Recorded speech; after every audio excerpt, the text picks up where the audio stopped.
Good morning, all of you. We Good are morning, going to continue the chapter, that is the tertiary and quaternary activities. So we have completed with the two types of quaternary tertiary activities. That is, first was trade and commerce, and then second was transport. Now third type of tertiary activity is communication. So we are going to start with the communication. Now, what do you mean by communication? If somebody asks you, how will you define communication? What is communication? संचार क्या होता है? चलिए अंकित आप बताइए. Yes, message call आप कहते हो. ये मैसेज हम क्यों भेजते हैं किसी को? आपको कोई बात करनी है उससे. It means that you want to convey your message, है ना. आप अपना व्यू है या फिर आप जो अपनी बात है वो दूसरे तक कन्वे करना चाहते हो, तो इसी सिस्टम को हम क्या कहते हैं? Communication. So communication basically involves when we want to communicate something to other person, and this communication takes place with the help of different mediums. Alright, एक तो communication होता है which is like oral communication which we are doing right now, कि आप मेरे सामने बैठे हो और physically मैं आपसे अपनी बातों को पहुंचा रही हूँ. But this is one way communication भी हो सकता है. अगर आप मुझे आंसर दे रहे तो टू वे कम्युनिकेशन हो गया. ठीक है, तो this is a verbal communication. तो जब भी हम वर्बल कम्युनिकेशन करते हैं, मतलब माउथ जब हम बोल कर करते हैं, तो इससे हम वर्बल कम्युनिकेशन कहते हैं. और ये डिफरेंट मीडियम्स के थ्रू होता है. एक तो हमारे सामने जो बात हो रही है डायरेक्ट कम्युनिकेशन, लेकिन अगर कोई आपसे बहुत दूर है तब आप कैसे कम्युनिकेशन करोगे? तो आप यहाँ से चिल्ला के तो नहीं बोलोगे ना, है ना. कोई आपके घर में बैठा हुआ है या फिर कोई आपकी दूसरी कंट्री में है, दूसरे कॉन्टिनेंट में है, तो आप उससे कैसे बात करोगे? तो उसके लिए डिफरेंट मीडियम एंड मीन्स है. पहले अगर हम पहले की बात करें तो मीडियम्स बहुत कम हुआ करते थे, इसीलिए ग्लोबलाइजेशन नहीं था हमारा. दूसरे हम लोगों को we had limited knowledge of the world. हमें नहीं पता था उस समय. अगर आज हम 500 साल पहले या 1000 साल पहले अगर हम देखें तो लोगों को नहीं पता था कि अमेरिका क्या है या फिर यूरोपियन कंट्रीज क्या है, वहाँ का कल्चर क्या है, वहाँ पे क्या चीज है, हमें या उन लोगों को हमारे बारे में नहीं पता था. इनफैक्ट वहाँ के लोगों को डिस्कवरी करनी पड़ी, जैसे कि वास्को डी गामा इंडिया है ना. कोलंबस भी इंडिया ढूंढते ढूंढते कहाँ पहुंच गए? अमेरिका पहुंच गए. तो इस तरह से मतलब चीजें थी, क्योंकि उसमें डेवलपमेंट नहीं था. बट जब से हमारा सैटेलाइट कम्युनिकेशन एडवांस हुआ है, अगर वो तो छोड़ दो, मैंने कल भी आपको एग्जांपल दिया था कि जिनके स्पेशली जिनके पेरेंट्स अगर आप देखें कि कहीं बहुत दूर पोस्टेड है, कहीं और काम कर रहे हैं, तो आपके लिए उससे उनसे बात करना, कम्युनिकेट करना कितना मुश्किल होता था आज से समझ लो 20 ईयर्स बैक. ठीक है, जब हम लोग छोटे थे तो उस समय एक पीसीओ होना या फिर आपके घर में जो लैंडलाइन फोन होना बहुत एक लग्जरी की बात होती थी. होता ना लग्जरी आइटम है कि भाई इसके घर में क्या है? लैंडलाइन फोन है. उसके बाद नोकिया का जो सबसे पुराना मॉडल आया था वो भी एक लग्जरी हुआ करती थी. सबसे पहले नोकिया का फोन आया था, तो इसके पास तो भी नोकिया का फोन है ना. आज देखिए तो रिक्शे से लेके कोई भी जो लेबर से लेके कोई भी इंसान जो XYZ उसके पास क्या रहता है? फोन. हाँ, स्मार्टफोन. अब तो स्मार्टफोन का टाइम जो है आ चुका है. तो हाँ, तो अब तो बड़े क्या आप तो छोटे के आप लोगों के पास भी होता है. स्थिति यहाँ तक पहुंच चुकी है ना. तो अब क्या है कि और ये हुआ क्यों है? Because of the development in the communication satellite system. तो सैटेलाइट की वजह से आपके जो ये जो आपके आप जानते हो ना, आप जो फोन करते हो या फिर आप जो फेस टू फेस बात कर सकते हो, कोई भी वर्ल्ड में बैठा हुआ है उससे बात कर सकते हो, वो कैसे पॉसिबल है? बिकॉज ऑफ द आपकी जो तरंगे जो होती है, ट्रांसमिशन जो होता है वो सैटेलाइट के थ्रू ट्रांसमिट किया जाता है. ठीक है, तो इसीलिए जो है बहुत एडवांसमेंट हुआ है. So communication services involve the transmission of words and messages, facts and ideas. So what is communication? It is the transmission. आप ट्रांसमिट कर रहे हो. मैंने कहा ना कि आप कम्युनिकेट कर रहे हो, तो कम्युनिकेशन से बेस्ट वर्ड क्या होगा आपका? ट्रांसमिट करना. ट्रांसमिशन हो रहा है मतलब आप कुछ कहीं सेंड कर रहे हो.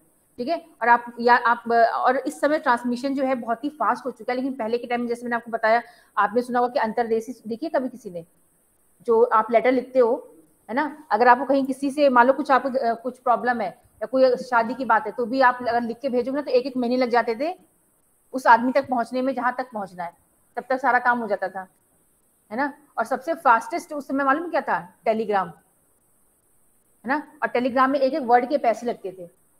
जैसे कि अच्छा मान लो किसी की कुछ घर में प्रॉब्लम हो गया, कोई शादी है, आपको अर्जेंट किसी कुछ बताना है, तो उस केस में जो है या तो सबसे लास्ट में पहले अंतरदेशी थी जो कि वो ब्लू कलर की होती थी, उसमें लिखो फिर उसको पेस्ट करके भेज दो, है ना, टिकट लगा के सिर्फ. तो वो फिर अपने मन तक पहुंचेगी. जब तक उसका मन करेगा तब वो 1 महीने 1.5 महीने में वो अंतरदेशी पहुंचती थी. ठीक है ना. उसको अंतर्देशी कहते थे। फिर एक आता था आपका पोस्ट कार्ड, उसका तो कोई ठिकाना ही नहीं, वो पहुंचेगा नहीं पहुंचेगा, है ना, तो वो पहुंची, वो उसको छोड़ के भूल जाओ, मतलब कि आपने 1 महीने पहले कुछ लिखा हुआ है, बाद में पता चला कि आपको 2 महीने बाद तो उसको आदमी को पता चल रहा है कि भाई ये चीज हुई है। फिर उससे फास्ट था रजिस्ट्री करना। रजिस्ट्री का मिनिमम दिन था 15 दिन का, है ना, रजिस्ट्री। और उससे फास्ट था आपका टेलीग्राम। उसमें टेलीग्राम में जैसे कि आपको कुछ लिखना है तो आप उसमें ज्यादा नहीं लिख सकते, क्योंकि एक एक वर्ड के पैसे लगते थे। तो वो मतलब वो सबसे कॉस्टली माना जाता था उस समय, उस हिसाब से वही कॉस्टली था। तो वो अब देखिए, आप कहीं भी मेल कर दीजिए, है ना। अब आप पहले हमारे स्कूल आपने देखा फीस कैसे भरते थे, आप हाथ में आके फीस भरते थे। अब क्या हो गया, सब कुछ आप ऑनलाइन कर दीजिए, तब तो हर चीज ऑनलाइन हो रही है। ईमेल भेजिए, आपके पास मतलब हजारों जो है तरीके। आप एंटार्क्टिका में भी कोई बैठा हुआ है, आर्कटिक में भी बैठा हुआ है, तो आप उससे फेस टू फेस आप उससे जो है कम्युनिकेट कर सकते हो। तो ये आप देखिए कितना डेवलपमेंट हो चुका है। तो basically it is a transmission of your words. आप जो वर्ड्स बोल रहे हो, आपके जो मैसेजेस हैं, वो आप दूसरे तक पहुंचा सकते हो। इसी को हम क्या कहते हैं, कम्युनिकेशन। एंड कम्युनिकेशन क्यों हम पढ़ रहे हैं, because it is very important for, it is a very important economic activity. Trade, international trade, then commerce, transportation, nothing is possible without communication. आप एरोप्लेन में जाओगे तब भी उसमें कम्युनिकेशन का पूरा सिस्टम लगा रहता है। आप शिप में जाओगे उसमें भी लगा रहता है। आपको व्यापार करना है उसमें भी आपका कम्युनिकेशन अगर नहीं हुआ कि ये हम ये सामान भेज रहे हैं, हमें इतना का एक्सपोर्ट है, इंपोर्ट है, तो कोई भी चीज कम्युनिकेशन के बिना आज के टाइम में पॉसिबल नहीं है। अगर पूरा वर्ल्ड ग्लोबल विलेज बन गया आज के टाइम में, तो उसका रीजन क्या है, ट्रांसपोर्टेशन एंड कम्युनिकेशन। ठीक है, नहीं तो आप मैसेजेस भेजते रहिए, आपके 1 महीने 2 महीने में मैसेज पहुंचेंगे, तब तक वो फिजिबल नहीं होता है। The invention of writing preserved messages and helped to make communication dependent on means of transport. These were actually carried by hand, animal, boat, road, rail and air. पहले क्या था, हम लोग रिटन मैसेजेस भेजते थे मैक्सिमम, ठीक है ना, हमने पूरा लेटर लिख दिया, हमने टेलीग्राम भेज दिया, और वो बाय डिफरेंट मीन्स दूसरे तक पहुंचते थे। तो हम किसका यूज करते थे, डिफरेंट मीन्स ऑफ ट्रांसपोर्ट। कबूतर का भी यूज करते थे, है ना, तो एक हमने एनिमल का भी यूज कर लिया, या फिर हम बुलॉक कार्ट से कोई मैसेज भेज रहे हैं, या फिर ट्रेन से आपके जो ये लेटर्स होते हैं वो कैसे जाते थे, ट्रेन से और बाय बस या ट्रक, जैसे भी आप भेज रहे हो, है ना। तो हम लोग डिफरेंट बोट से भेजते थे, रोड से भेजते थे, रेल एंड एयर। तो डिफरेंट मीन्स ऑफ हम लोग कम्युनिकेशन यूज करते थे।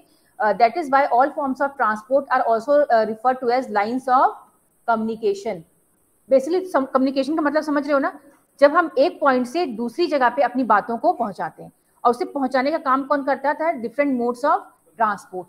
आप लेटर किसी को भेजे तो लेटर ट्रेन में या बस में, वो आदमी जो होते थे उससे रिलेटेड पोस्ट ऑफिस वाले, वो भर के और वहां तक पहुंचाते थे। फिर पोस्टमैन आपके पास जा रहा है, तो इसीलिए डिफरेंट जो मोड्स ऑफ ट्रांसपोर्ट होते हैं उनको हम क्या कहते हैं, लाइन्स ऑफ कम्युनिकेशन ऑल्सो। क्योंकि आपके जो लिखे हुए वर्ड्स हैं वो पहुंचा कौन रहा है वहां तक, आप जहां तक पहुंचाना चाहते हो, डिफरेंट मोड्स ऑफ ट्रांसपोर्ट। कि लेटर अपने आप उड़ के नहीं जा रहा है वहां पे, ठीक है ना। और अभी भी बहुत सारी चीजें पोस्ट ऑफिस क्यों है भी, क्योंकि उसकी अभी भी बहुत ज्यादा डिमांड है। क्योंकि आप कहीं जॉब के लिए एप्लीकेशन फाइल कर रहे हो तो हर जगह ईमेल अभी भी नहीं मांगा जाता है। अभी भी आपके जो क्वालिफिकेशन का फोटोकॉपी हो गया, जो भी है, या आपको हर चीज जो है दोनों मीडियम से भेजी जाती है, चाहे वो आपका ईमेल हो, चाहे आपको बाय हैंड भी वो पोस्ट किया जाता है। क्योंकि पोस्ट जो आप करते हो उसका भी एक पूरा प्रूफ होता है। तो अभी भी ऐसा नहीं कि पोस्ट ऑफिस कि आपके पास ईमेल है तो आप पोस्ट ऑफिस का काम बंद हो गया है, अब होता है सब कुछ, है ना। हमें अभी कुछ सामान भेजते हैं, हम लोग स्पीड पोस्ट करते हैं, कोई लेटर हो, चाहे हमारा कोई सामान हमें डिलीवरी करनी हो तो हम स्पीड पोस्ट करते हैं। हम अभी भी मतलब डिफरेंट मीन्स के थ्रू जो है पोस्ट ऑफिस का इस्तेमाल करते हैं। Where the transport network is efficient, communication are easily disseminated. Certain developments such as mobile, telephone, satellites have made communication independent of transport. So communication किसके ऊपर डिपेंडेंट है, किसके ऊपर डिपेंडेंट है कम्युनिकेशन, ट्रांसपोर्टेशन के ऊपर। लेकिन जब से मोबाइल टेक्नोलॉजी डेवलप हुई है, सैटेलाइट कम्युनिकेशन डेवलप हुआ है, तब से हम अब ट्रांसपोर्टेशन के ऊपर बहुत निर्भर नहीं रहे। लेकिन है मतलब ऐसा नहीं, लेकिन अब आपको बात करनी है तो आप लेटर ना भेज के, अब मुझे नहीं लगता कि कोई भी फैमिली लेटर लिखकर अपना हालचाल किसी को भेजता होगा, है ना। चाहे वो गरीब से गरीब हो, चाहे अमीर से अमीर हो, सब आप किससे बात करते हैं, फोन से। और मुझे लगता है कमर्शियल पर्पस के लिए या फिर ऑफिशियल यूज के लिए ज्यादातर हमारा जो है ट्रांसपोर्टेशन यूज होता है। जैसे हमें कोई जॉब के लिए अपना कुछ एप्लीकेशन भेजना है, या हमारा कुछ काम आया, या फिर हमें कोई भी ऑफिशियल जब कोई चीज भेजनी होती है, तब हम क्या इस्तेमाल करते हैं, पोस्ट ऑफिस का इस्तेमाल करते हैं, जिसमें वो चीज रिटर्न जाती है, ठीक है ना। वरना अगर हमें अपनी फैमिली से बात करनी होती है तो मुझे नहीं लगता कि हम लोग अब लेटर या हम मेल करते वो कुछ रिटर्न फॉर्म में भेजते हैं। हमारे पास 1000 तरीके, चैट कर लो, सामने बात कर लो, व्हाट्सएप कर लो, या फिर हम लोग ऑनलाइन जो है फेस टू फेस तो बात करते ही हैं. All forms are not fully disassociated because of the cheapness of the older systems. Thus, very large volumes of mail continue to be handled by post offices all over the world. तो अगर हमें कोई heavy चीज कोई भारी चीज हमें भेजनी है, कोई ऑफिशियल चीजें भेजनी है, तो हम किसका यूज करते हैं अभी भी? पोस्ट ऑफिसेस का, या फिर हम जो है रिटन कम्युनिकेशन का यूज करते हैं. Not telecommunication. Now what is telecommunication? क्या होता है हम देखते हैं, जिसमें हम देख भी सकते हैं और कम्युनिकेट भी कर सकते हैं. ठीक है ना, देखना और सुनना सब कुछ उसमें होता है. The use of telecommunication is link to the development of modern technology. पहले हम सिर्फ लेटर भेज के अपनी बातों को, रिटन बातों को दूसरों तक पहुंचाते थे, लेकिन आज के टाइम में हम क्या करते हैं, आप व्हाट्सएप से बात करते हो फेस टू फेस, आप और भी कई कौन से एप्स होते हैं जिससे आप फेस टू फेस बात कर सकते हो, हाँ स्काइप है, जो भी है, तो वो क्या दिया? Telecommunication. उसमें आप देखने के साथ साथ अपनी बातों को भी ट्रांसमिट, यस, एक्सप्रेस कर सकते हो. इट हैज, और ये किसकी वजह से हुआ है? Because of the development of modern technology. It has revolutionised communication because of the speed with which messages are sent. आपने एक बटन दबाया, हम लोग के स्कूल का क्या होता है, कोई मेल आना होता है, एक बटन, वो जहां से भी वो मेल आ रहा है रीजनल ऑफिस से, एक बटन उन्होंने दबाया, वो रीजन के जितने भी 50 स्कूल हैं सबके पास 1 मिनट में, 1 सेकंड में पहुंच जाता है. अब ये नहीं कि भाई चलो चिट्ठी लिखी, अब हाथी बड़कला वाला जो स्कूल है उसको भेजो, या फिर ये लिखा तो अगस्त मुनि में जो केवी है वहां तक भेजो, या हरिद्वार में उसको भेजो. ऐसा नहीं होता. आपने एक लेटर टाइप किया, जो भी इन्फॉर्मेशन आपको सारे केवीज तक भेजनी है, या फिर हमारे एचआरडी मिनिस्ट्री या फिर जो भी गवर्नमेंट है, सबको लेटर लिख के थोड़ी बताती है. एक बटन दबाया, जितनी भी मिनिस्ट्रीज हैं वहां तक उनके पूरा मेल पहुंच जाता है ना. तो एक सेकेंड ऑफ चांसेस में कम्युनिकेशन हो रहा है आजकल. The time reduce is from weeks to minute.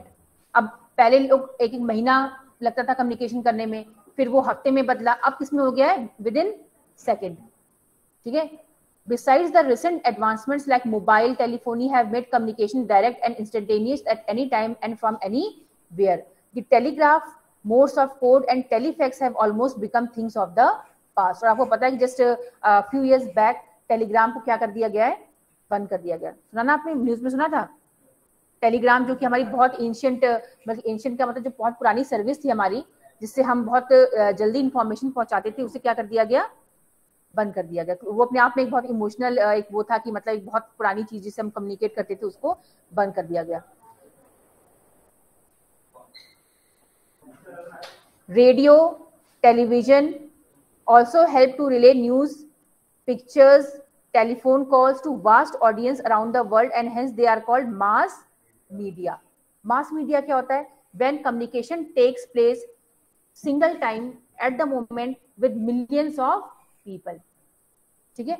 अब जैसे मैं आपको पढ़ा रही हूँ तो ये मेरा मास मीडिया हो सकता है. ये this an example of mass media. Why? Because मैं किसी एक बच्चे को नहीं पढ़ा रही हूँ.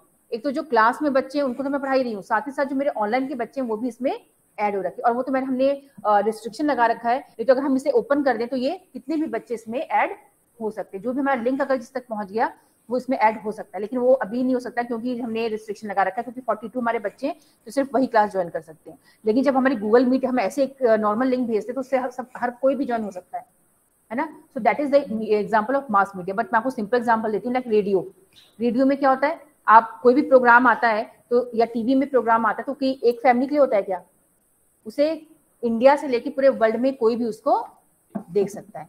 So that is an example of mass media when you can communicate to million of population at a single time. ठीक है, इसे मास मीडिया कहते हैं. They are vital for advertising and entertainment. इससे एडवर्टाइजमेंट भी होता है और इससे एंटरटेनमेंट भी होता है. एंटरटेनमेंट तो आपको होता है, पता है, ठीक है ना, डिफरेंट प्रोग्राम्स होते हैं. लेकिन इससे एडवर्टाइजमेंट कैसे होता है? बहुत नेसेसरी इंफॉर्मेशन भी लोगों तक पहुंचती है. ठीक है ना. अब आप देखते हो पीएम जो मोदी है, उनको अगर कोई इन्फॉर्मेशन अचानक देनी है, अचानक भी तो ऐसी भी कोई देनी है, तो वो क्या मीडिया यूज करते हैं?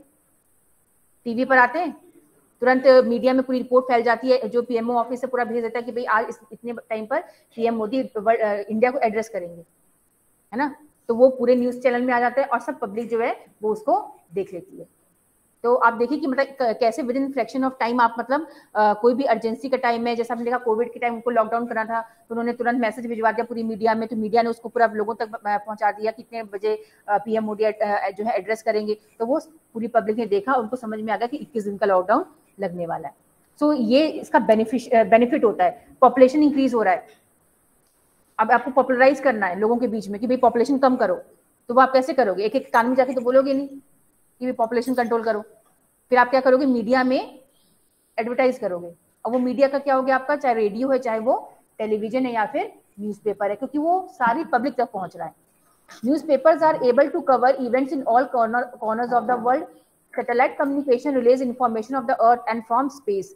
The internet has truly revolutionized the global communication system. So हमारा जो सैटेलाइट कम्युनिकेशन है उसने तो पूरा रेवोल्यूशनाइज कर दिया है। देन हमारा जो इंटरनेट सेवा है, इंटरनेट आप जानते हो ना? इंटरनेट क्या है आपको पता है ना? एक एनसाइक्लोपीडिया टाइप में, आप उसमें कुछ भी डालिए आपको सारी इंफॉर्मेशन तुरंत मिल जाएगी। तो ये सब आपके देखिए कितना मतलब डेवलपमेंट हो चुका है वर्ल्ड में। हम लोग जैसे हम लोग आप लोगों ने तो जब आप लोग जब बड़े हुए हो तो आपके सामने सब कुछ था ना, नेटवर्क सब था, लेकिन हम लोग के टाइम में ऐसा कुछ नहीं था। तो हमने वो फेज भी देखा है जब हमारे पास ये नेटवर्क कोई ऐसी फैसिलिटी नहीं थी, हमें कुछ नॉलेज नहीं थी। अब और ये भी हमने देखा है अब कि कैसे मतलब आप कम उम्र में ही बच्चों को मतलब फोन के जरिए वो सारी इंफॉर्मेशन जो है वो रिसीव कर सकते हैं, जिसका कुछ पॉजिटिव पॉइंट तो है, लेकिन बहुत ज्यादा 90% क्या है, निगेटिव पॉइंट भी है ना। नाउ सर्विसेज, अभी सर्विसेज बहुत इंपॉर्टेंट है क्योंकि ये क्वेश्चन एग्जाम में कई बार आ चुका है, like how services are important for the economy of India. तो सर्विस जो है सेवा, इसका क्या कंट्रीब्यूशन होता है? Services occur at many different levels, some are geared to industry, some to people and some to both industry and people. अब यहाँ पे कह रहे हैं कि जो सर्विसेज होती हैं सेवाएं, they are provided by industry also and they are provided by individual people also. Like I am teaching the subject, it means I am giving a personal service to you people. Personal मतलब ये नहीं कि घर पे बुला के, लेकिन एक आपका टू वे कम्युनिकेशन हो रहा है, ठीक है ना। लेकिन कई इंडस्ट्रीज जैसे आपका ट्रांसपोर्टेशन है, ट्रांसपोर्टेशन कैसा आपका सेवा होगा, पब्लिक या प्राइवेट? पब्लिक। बसें जो हैं वो एक आदमी से तो नहीं है ना, इट इज वो सभी को जो है इक्वल सर्विसेज प्रोवाइड कर रहा है। सो इंडस्ट्री भी सर्विसेज प्रोवाइड करती है, like transportation services, tourism services, है ना, डिफरेंट टाइप की सर्विसेज होती हैं। और आपके घर में जो एक मेड आ रही है काम करने के लिए, वो भी क्या प्रोवाइड कर रही है आपको, इंडिविजुअल सर्विस प्रोवाइड कर रही है। तो सर्विसेज डिफरेंट लेवल्स की होती है। Now low order services such as grocery, shops and laundries are some common and widespread than high order services. तो लो ऑर्डर सर्विसेज कौन सी होती हैं? जैसे आपके घर में कोई मेड सर्वेंट आपके घर में काम कर रहा है, या फिर आप शॉप पे जा रहे हो कोई सामान खरीदने, वो भी एक तरह की वो भी आपको सामान बेच के सर्विस प्रोवाइड कर रहा है। या फिर जो आप धोबी को कपड़ा दे रहे हो, है ना, तो या फिर बार बार आपके घर में, या फिर आप उससे बाल कटवाने जा रहे हो, तो they are low order services. लेकिन हाई ऑर्डर सर्विसेज भी होती हैं, लाइक अकाउंटेंट्स, कंसल्टेंट्स। अकाउंटेंट्स कौन होते हैं? जब आपको लगता है कि हमारा काम नहीं हो पाया, हमें समझ में नहीं आ रही, जैसे टैक्स आपको भरना है, आपको नहीं आ रहा है, या फिर और भी कोई आपको प्रॉपर्टी से लेके कोई इश्यू है, कोई और चीजें, तब आप किसके पास जाते हो? आप स्पेशल सर्विसेज लेने जाते हो, स्पेशलाइज्ड सर्विसेज, जैसे जिसको हम हाई ऑर्डर का कहते हैं, लाइक अकाउंटेंट, ठीक है। और आपने कई बार देखा होगा ना कि आपके स्कूल्स में भी आते हैं बहुत सारे करियर कंसल्टेंट्स आते हैं, काउंसलर्स आते हैं, तो वो भी क्या है, देयर हाई ऑर्डर सर्विसेज। अगर आपको नहीं समझ में आ रहा है कि हमें किसमें करियर बनाना है, हम क्या कर सकते हैं, बहुत बार बच्चे कंफ्यूज होते हैं ना कि हमारा किसमें हमारा इंक्लिनेशन है, क्या है, तो उसके लिए आप फिर किसको कंसल्ट कर सकते हो? जो आपके कंसल्टेंट्स होते हैं। इवन कंसल्टेंट्स तो गवर्नमेंट भी रखती है, आपको पता है ना, देयर उच्च कोटि की नौकरी होती है, वो सबसे हाई ऑर्डर जो जॉब होता है वो होता है कंसल्टेंट का, जो मैंने आपको बताया था, क्यूनरी एंड क्वार्टनरी एक्टिविटीज। आप जैसे आपने अटॉर्नी जनरल का नाम सुना है? अटॉर्नी जनरल हो गया आपके, या फिर एक और कोई नाम है मुझे याद नहीं आ रहा है, ऑडिटर जनरल हो गए, है ना। तो अटॉर्नी जनरल क्या है, जहां तक मुझे याद है, इज द हाईएस्ट इनका लॉ एडवाइजर होते हैं वो, ठीक है ना। वो प्रधानमंत्री या किसी भी हाईएस्ट पोस्ट को वो किस बारे में एडवाइस देते हैं? कानून से रिलेटेड। मान लो बहुत बार होता है ना कि प्रधानमंत्री है या कैबिनेट है, उसको भी कुछ एडवाइस की जरूरत होती है, तो उसको उनके लिए भी एडवाइजर्स रखे होते हैं, आपको पता है। सरकार ऐसी नहीं उठा के, आप जो ये देखते हो कि कोई पॉलिसी लागू हो रही है, कि एग्रीकल्चरल पॉलिसी लागू हो गई या फिर डिफरेंट पॉलिसी सरकार लाती है, तो क्या ऐसे अपने मन से लेके नहीं आती है, पहले उसमें पूरा देखती है बैठा के, उसमें एडवाइजर्स को बुलाया जाता है, उसमें मिनिस्टर्स को, आपको लगता है कि मिनिस्टर्स को इतना वो क्वालिफाइड होते हैं कि वो कोई कानून बना ले? वो किसको बुलाते हैं? जो उसमें आपके ब्यूरोक्रेट्स होते हैं, सिविल सर्वेंट्स हो गए, या जो आपके उसमें हाई ऑफिसर्स होते हैं जिनको इसकी एक्चुअल नॉलेज होती है, ठीक है ना। हाँ, तो उनको क्या कहते हैं? वो एडवाइजर्स नहीं कहते कि जैसे कि एक आर्मी के एडवाइजर्स हो गए कि हमें भाई कहाँ से स्ट्रेटेजिक वो करना है, हमें क्या स्ट्रेटेजी बनानी है आर्मी को लेकर, चाइना से अभी इतना सब डिस्प्यूट हो रहा था, तो वो किसको बुलाते हैं? जो आर्मी से रिटायर्ड होते हैं या आर्मी जो कंसल्टेंट्स होते हैं जो उसमें रह चुके हैं, और उनको रिटायर होने के बाद भी वो उनको कहीं ना कहीं पोस्ट दे देते हैं ताकि वो उनको एडवाइस करते रहेंगे। विशेषज्ञ, जिसको आप कभी भी न्यूज चैनल देखते हो उसमें डिबेट जब होती है किसी इंपॉर्टेंट टॉपिक पे, कभी देखा है न्यूज? देखते हो? हाँ, तो कभी देखा उसमें कि हमेशा कहते कि ये सलाहकार हैं या ये विशेषज्ञ हैं। ये क्या होते हैं? सलाहकार, कंसल्टेंट, विशेषज्ञ, स्पेशलिस्ट। तो मतलब वो पर्टिकुलर क्षेत्र में आपके एडवाइजर होते हैं, गवर्नमेंट को भी एडवाइस करते हैं। तो और वर्ल्ड में तो यही जॉब सबसे हाईएस्ट, इनको गोल्ड कॉलर वर्कर्स कहा जाता है। जो क्यूनरी एक्टिविटीज होती है ना, ये यही होती है, ठीक है। तो लोग अपना एडवाइस दे दे के भी लाखों रुपए कमाते हैं। Now services are provided to individual consumers who can afford to pay for them. Individual services किसे दी जाती है? जो उसको अफोर्ड कर सकते हैं, ठीक है। अगर मान लो मेरे पास इतने पैसे हैं तो मैं सर्वेंट रख सकती हूँ, अगर मेरे पास पैसे नहीं तो मैं सर्वेंट अफोर्ड नहीं कर सकती हूँ, ठीक है ना। For example the gardener, the barber, then physical labour करने वाले, ये सब आपके जो होते हैं इंडिविजुअल सर्विस प्रोवाइड करते हैं। Then teacher, lawyers, physicians, musicians and other, they perform mental labour. मतलब जो आपके बार्बर है, चाहे आपका जो कपड़े धोने वाले हैं, जो आपके घर में काम करने वाले जो लोग आते हैं, वो क्या काम करते हैं? फिजिकल लेबर देते हैं आपको, फिजिकल सर्विस प्रोवाइड करते हैं काम करके। लेकिन जो हम लोग काम कर रहे हैं वो क्या है? मेंटल, है ना। हम आपको कुछ चीजें, नॉलेज प्रोवाइड कर रहे हैं और वो आप उसको रिसीव करते हो। Then many services now have been regulated, making and maintaining highways and bridges.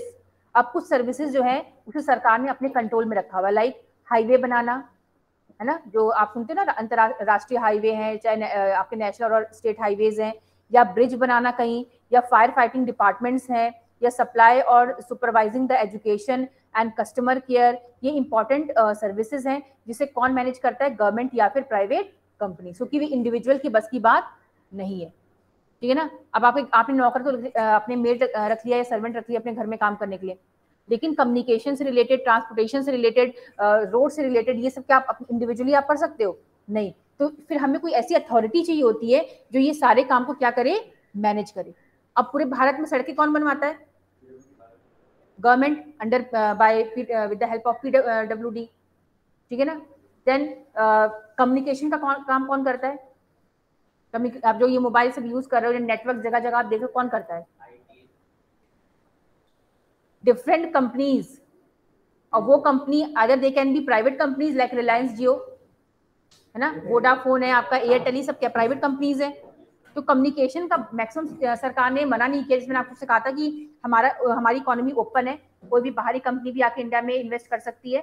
तो इसलिए हमारे देश में आपको बहुत सारी, एयरटेल तो इंडिया का है ना, कौन है इसका चेयरमैन?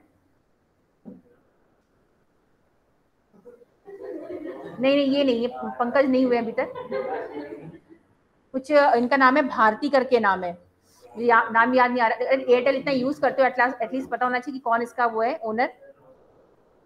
तो भारती मित्तल या कुछ ऐसे करके नाम है, तो आप उसको उनको सर्च कर सकते हो। तो ये इंडिया की कंपनी है, BSNL इंडिया की कंपनी है, लेकिन अब शायद वो क्या हो गई है, बंद हो गई है क्या? चल रही है, लेकिन मतलब उसको बहुत ज्यादा वो कर दिया ना, शायद कुछ रेगुलेशन लगाया गया है। क्लास, उसके बाद देन आपस में रिलायंस जियो है, कम्युनिकेशन में वो कितना आगे है। टाटा का भी बीच में आया था कम्युनिकेशन, लेकिन वो बंद हो चुका है। पहले बहुत उसके पहले सिम आया था टाटा का, पूरा फोन और सिम आया था, जैसे रिलायंस जियो का है ना, तो वो टाटा इंडिकॉम करके वो बंद हो गया। लेकिन देन तो ऐसे मतलब आपके वो services which can not be afforded by and which cannot be provided by any individual person, then those services are provided either by the government or the private companies, ठीक है। state and union legislation have established corporations to supervise and control the marketing of such services such as transport, telecommunication, energy and water supply. ये video जो है ना record होती है बेटा, बीच बीच में ना मुझे बार बार टोकना ना पड़े इस समय, नहीं तो मैं आपके घर में सीधा बोल दूंगी मैम से कि इनको बच्चों को बुलाया ना जाए स्कूल में, आप लोग पूरी क्लास डिस्टर्ब कर रहे हो। जो केंद्र सरकार है एंड जो स्टेट गवर्नमेंट है, उन्होंने स्ट्रिक्ट लेजिस्लेशन लेकर आए कंट्रोल करने के लिए transportation, telecommunication, energy and water supply को, ताकि इसमें इसके रेट को कंट्रोल किया जा सके, क्योंकि ये ऐसी सर्विसेज हैं जो पूरे हर सिटीजन के लिए क्या है, बेसिक सर्विसेज है, ठीक है ना। तो इसको रेगुलेट करने के लिए गवर्नमेंट ने जो है काफी वो स्ट्रिक्ट लेजिस्लेशन भी लगा रखा है। Professional services such as primary health care, engineering, law and management. The location of recreational and entertainment services depends on the market. अब जैसे कि कुछ रिक्रिएशनल सर्विसेज होती हैं और जैसे आपके एंटरटेनमेंट सर्विसेज होती है, वो डिपेंड करता है कि आपका एरिया कैसा है। लाइक आप जानते हो ऋषिकेश जो है, यहाँ पे रिक्रिएशनल सर्विसेज का काफी स्कोप है ना। जैसे जो टूरिस्ट आते हैं वो कौन सी रिक्रिएशनल एक्टिविटीज करते हैं यहाँ पर?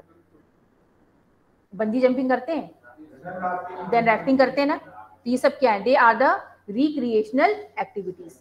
तो यहाँ पे इसका मार्केट है, क्योंकि टूरिस्ट बहुत आते हैं बाहर से, तो वो इस पिलग्रिमेज के साथ साथ वो ये काम भी कर लेते हैं।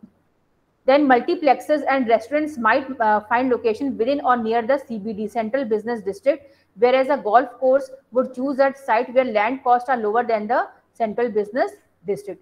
तो multiplexes क्या होते हैं आपके? multiplexes जानते हो ना क्या होते हैं multiplexes?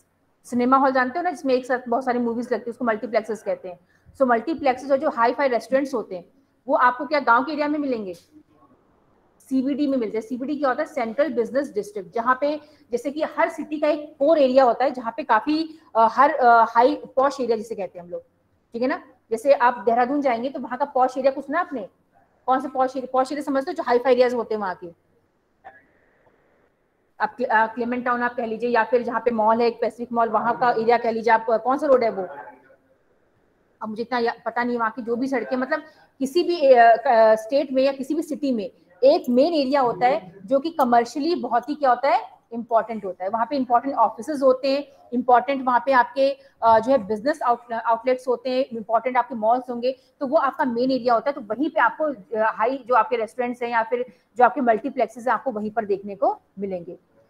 देन नेक्स्ट है आपका personal services are made available to the people to facilitate their work in daily life. Such workers migrate from rural areas in search of employment and are unskilled. ठीक है। अब जैसे कि महाराष्ट्र है या India कोई भी आप सिटी ले लीजिए, वहां पे मैक्सिमम जो आपको मिलेंगे डोमेस्टिक लेबर्स जो घरों में काम करते, चाहे वो औरतें हो चाहे आदमी हो, वो आपको गरीब राज्यों से मिलेंगे। जैसे यूपी है, बिहार है, ओडिशा है, छत्तीसगढ़ है, झारखंड है। तो यहाँ के लोग एज ए लेबर माइग्रेट करते हैं इन बड़े शहरों में, और वहाँ पे वो एज ए अपनी जो इंडिविजुअल सर्विसेज होती है वो प्रोवाइड करते हैं। अब आप सोच लीजिए कि कोई बहुत छोटी बात नहीं है, क्योंकि अगर आप महाराष्ट्र में, वैसे आप जानते हो कि काफी डिस्प्यूटेड चीजें रहती हैं, उस पर ज्यादा हम लोग वो नहीं करेंगे, लेकिन वहां पे आपको पता है जो बेसिक सर्विसेज प्रोवाइड करते हैं, सब्जी बेचने से लेके दूध प्रोवाइड करना, ये सब कौन करता है? यहाँ के जो लोग हैं, नॉर्थ इंडिया के जो लोग हैं, ठीक है ना। तो हाई फाई तो वहां के लोग मिलेंगे, लेकिन जो लोअर सर्विसेज अगर आपको कोई प्रोवाइड ना करे, सोचो तो आपकी क्या हालत होगी, है ना। हम लोग इन लोग चीजों से होते ना, अच्छा ये तो मेड है, ये तो अच्छा ये दूध बेचने वाला, ये तो सब्जी बेचने वाला, इसकी क्या है। लेकिन तो वही लोग आपको सर्विसेज ना प्रोवाइड करें, तो फिर क्या सोसाइटी प्रॉपरली फंक्शन कर पाएगा? नहीं कर पाएगा, ठीक है ना। तो इसीलिए जो भी आपके मेजॉरिटी बड़े शहर हैं, जो भी आप लोग अपने घर में डोमेस्टिक हेल्प रखते हैं, वो बेसिकली गरीब राज्यों से आए होते हैं और उनके पास कोई भी स्किल नहीं होता है। They are employed in domestic services as housekeepers, cooks and gardeners. This क्योंकि बड़े शहरों में देखो बहुत लोगों के पास टाइम नहीं होता कि वो घर का काम करें, ठीक है ना। जहाँ हस्बैंड वाइफ दोनों वर्किंग है, तो घर का काम कौन करेगा, है ना। तो वो घर में अपना कोई ना कोई डोमेस्टिक हेल्प रखते हैं, जिनके बिना उनका काम नहीं चल पाता है। देन और आपको पता है फॉरेन कंट्रीज में डोमेस्टिक हेल्प मिलते हैं क्या? नहीं मिलते हैं। वहां पे तो आप सोच लीजिए जैसे कि हमारी जितनी पेमेंट है ना, खैर हम लोग तो अगर कंपेयर नहीं कर सकते डॉलर्स में और रुपीज में, लेकिन अगर आप वहां देखोगे ना, तो वहां जैसे हमारे इंडिया में क्या कि अनऑर्गेनाइज सेक्टर है, मतलब इसका कोई रूल रेगुलेशन नहीं है कि आप मेड को आप 6,000 में रख लो, आप मेड को 7,000 में भी रख लो, तो आपने किसी जो गार्डनर को रख लिया किसी भी रेट में, तो वो चल जाता है इंडिया में। लेकिन फॉरेन कंट्रीज में वहां पर भी स्ट्रिक्ट रूल है कि ये जैसे कि इतना डॉलर के नीचे आप कोई डोमेस्टिक हेल्प नहीं रख सकते हो। मतलब वहां पे स्ट्रिक्ट कानून है ये कि आप कोई नौकर हो, चाहे आपके घर में झाड़ू लगाने वाला हो, कोई भी हो, उसको आप इतनी पर्टिकुलर सैलरी होती है, उससे नीचे आप उसको नहीं रख सकते हो। नहीं तो वो एक तो पहले कोई करने को तैयार नहीं होगा वहां पे, ठीक है ना, काम करने को तैयार ही नहीं होगा, और होगा तो उसकी जॉब जो होती है वो उतनी अच्छी होती है, उसको अच्छी सैलरी मिलती है। यहाँ पे हम करें ना नौकर है तो ये है वो, ऐसा वहाँ पे नहीं चलता। वहाँ पे मतलब हमारी सैलरी से भी अच्छी सैलरी होती है वहाँ पर, लेकिन वो तो हम इंडियन रुपीज में कन्वर्ट करेंगे तो वो तो सही नहीं होगा, क्योंकि हमारे इंडियन सिनेरियो के हिसाब से तो हम लोग की सैलरी अच्छी है, लेकिन वहाँ पर भी जो डोमेस्टिक हेल्प की सैलरी काफी अच्छी होती है और उसको आप बिल्कुल आप नेगोशिएट नहीं कर सकते उसमें। Then one such example in India is dabbawala. आपको डब्बा वाला नीचे दिख रहा है, ये भी एग्जाम में आता है, ये आपको कहीं दे दिया गया पिक्चर, ठीक है ना। अभी आपसे पूछेंगे कि कौन सी सर्विस है, तो ये क्या है, ये किस क्षेत्र में, किस इकोनॉमिक एक्टिविटी का पार्ट है, ये बताइए। ये डब्बा वाला आप देख रहे हो पिक्चर, ये किस इकोनॉमिक एक्टिविटी में आता है, बताओ। है ट्रेजरी में, क्योंकि ये डब्बा वाला क्या प्रोवाइड कर रहे हैं, सर्विसेज, ठीक है ना। They are providing services, service provide कर रहे हैं भाई, टिफिन कलेक्ट कर रहे हैं और जो कस्टमर्स है उन तक टिफिन पहुंचा रहे हैं, तो it is part of service sector, ठीक है। तो ये याद रखना, नहीं तो आप लोग गलत कर दोगे, फिर आता है क्वेश्चन में ये आपका डायग्राम देके बोल देंगे कि भाई कौन सा सेक्टर है, तो कुछ और लिख देंगे कि ठेला लगाने वाला सेक्टर है। कई बच्चे तो ऐसे ही महान होंगे, कुछ और लिख देंगे, जिसको खाना बनाने वाला सेक्टर नहीं है ये कौन सा है, सर्विस सेक्टर, ट्रेजरी, ठीक है। आज हम लोग जो है इतना ही कवर करेंगे। अभी इस पे मैं कुछ क्वेश्चंस पूछ रही हूँ, क्या बात है भाई।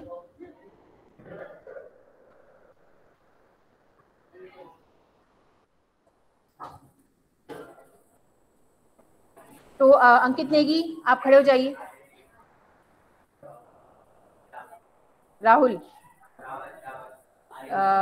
आर्यन रावत, आर्यन रावत ना, ठीक। आर्यन रावत आप बताइए जरा, what do you mean by mass media.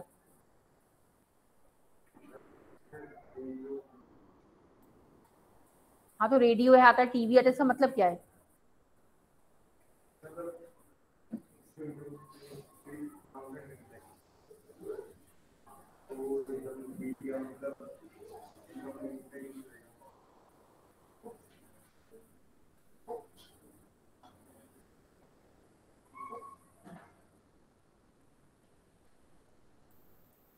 Sit down, पीछे जो है वो आप बताइए, क्या नाम है आपका, नाम क्या है। हाँ तनुज बताओ।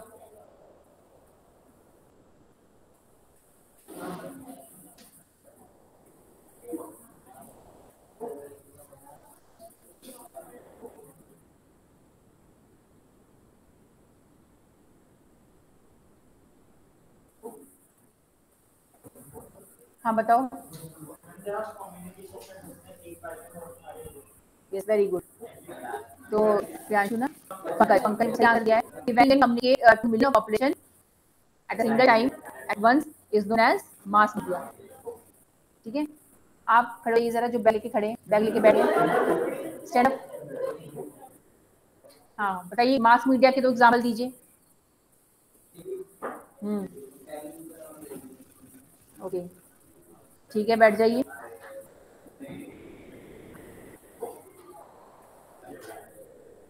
Okay, thank you class.